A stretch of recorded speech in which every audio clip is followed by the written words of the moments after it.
नमस्कार जय जगन्नाथ सांग मैंने मुझे आपण मानकर श्रीमती मयूरभंज ब्लॉगर मुझे मो यूट्यूब चैनल को स्वागत करुच्ची।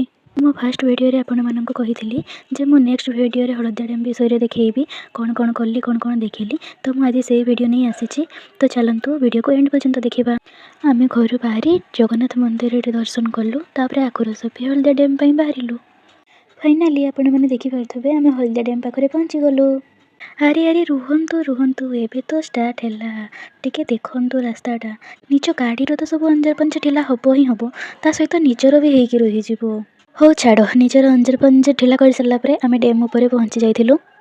अरे देखला बेलू पार्क ही बंद अच्छी शुणा पाइलु कड़े पार्क रे काम चली पार्क बंद रही हो आउ के भाग्य देखा आईटी बाहर आम श्री रामचंद्र भंजदेव स्टाच्यू देखिलु।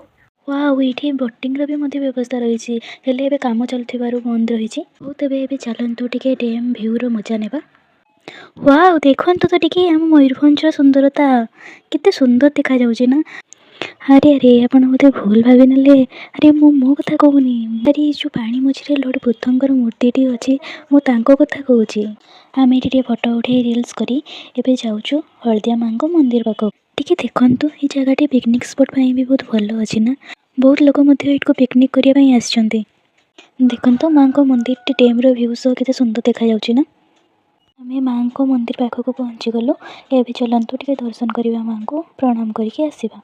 आ ये देखंतु मो क्यूट हस्बैंड को तांको ड्रेस सफा नथिला बोली से बाहर माँ को प्रणाम करुछन्ति। एठी हमर बुलाबुली सह माँ को दर्शन भी सरी जाइतला। डैम रो एई अंशटे नुआ प्रस्तुत करा जाइछि। वर्षा दिन में पानी छड़ा गले केते सुंदर देखा ना यार सौंदर्य दुई गुण आहुरी बढ़ी जीवो। देखो तो एते सुंदर दृश्य एते शांति ये जगह को छाड़ी कौन घर को जावाई मन हो हेल्ले भी कौन कर घर को तो जावाई पड़ो ना। हो चलतु ए घर पर बाहर घर को जीवा रास्तार केते सुंदर सुंदर परिवेश केते शांति। घर को पहुँचु पहुँचु संध्या होता और बहुत जोर भोग करता है आम घर को जावा पूर्व टे गुपचुप खाई गलु। आज वीडियो एतिकी आपन को जदि मो वीडियो भल लगी थाए तो प्लीज़ लाइक कमेंट शेयर करंतु आ मो चैनल को निहाती सब्सक्राइब करंतु। पुणी देखा हबो नेक्स्ट ब्लॉग रे। जय जगन्नाथ।